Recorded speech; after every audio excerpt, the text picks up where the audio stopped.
और अब चर्चा वास्तुशास्त्र की।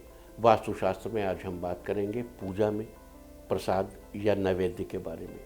किसी भी पूजा में देवी देवता को प्रसाद या नैवेद्य अर्पित किया जाता है, लेकिन उस प्रसाद का यानी बाद में यानी चढ़ाने के बाद उसे क्या करना चाहिए?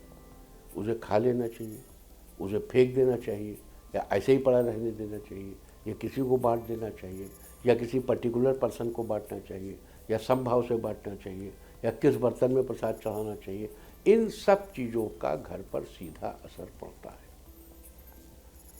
तो नोट करिए, नैवेद्य को धातु यानी सोने, चांदी, तांबे के बर्तनों में या किसी पत्थर के बर्तन में या यज्ञ किए जाने वाले योग्य लकड़ी, जिस लकड़ी से यज्ञ किया जा सकता हो उस लकड़ी से या मिट्टी के पात्र में चढ़ाना चाहिए।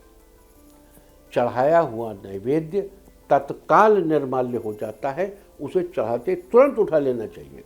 प्रसाद को खाना चाहिए, यथासंभव बांटना भी चाहिए। देवता के पास पड़ा हुआ नैवेद्य नेगेटिव एनर्जी छोड़ता है। देवता को समर्पित करने के बाद प्रसाद को तुरंत उठा लेना चाहिए। ऐसा न करने पर विश्वक्सेन, चंडेश्वर, चंडांशु और चांडाली नामक शक्तियों के आने की बात कही गई। अब देखो यहाँ पे ये इन चीज़ों को आप कोई ऐसा मत समझिए कि कोई हवाई कल्पना है ना। कोई एडिबल चीज़ आप कहीं रख देंगे, खुली छोड़ देंगे। अब उसके साथ फूल पत्ते भी हैं, फूलों में 100 तरह के कीड़े होते हैं।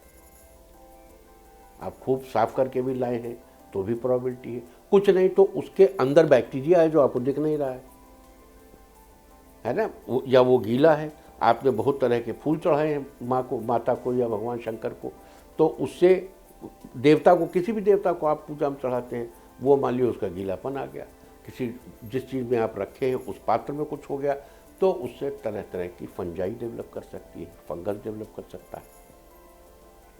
और एडिबल चीज़ों में तो फंगस बड़ी जल्दी डेवलप करता है, और वो अगर दूसरी चीज़ों के, ऐसी चीज़ों के कनेक्शन में रहेंगी तो भी ये मतलब जो पकी हुई नहीं है।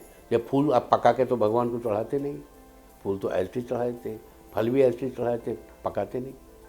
तो ऐसी चीज़ों के संपर्क में जब खाने वाली चीज़ें आती हैं तो उनमें बैक्टीरिया के ग्रो करने की प्रोबेबिलिटी होती है, फंगस के ग्रो करने की प्रोबेबिलिटी होती है।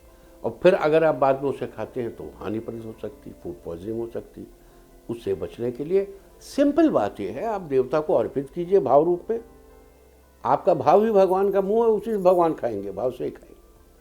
और आपने अर्पित किया वो हटाइए और उसको तुरंत डिस्ट्रीब्यूट कर दिए। वैसे भी खाने की चीज़ कही जाती है घर मत रखो, आजकल तो फ्रिज का सिस्टम चल गया है, सब स्टील फूड ही रहता है फ्रिज पे। तो इसलिए ताज़ी चीज़ देवता को चढ़ाइए, प्रसाद को ताज़ा ताज़ा ग्रहण करिए।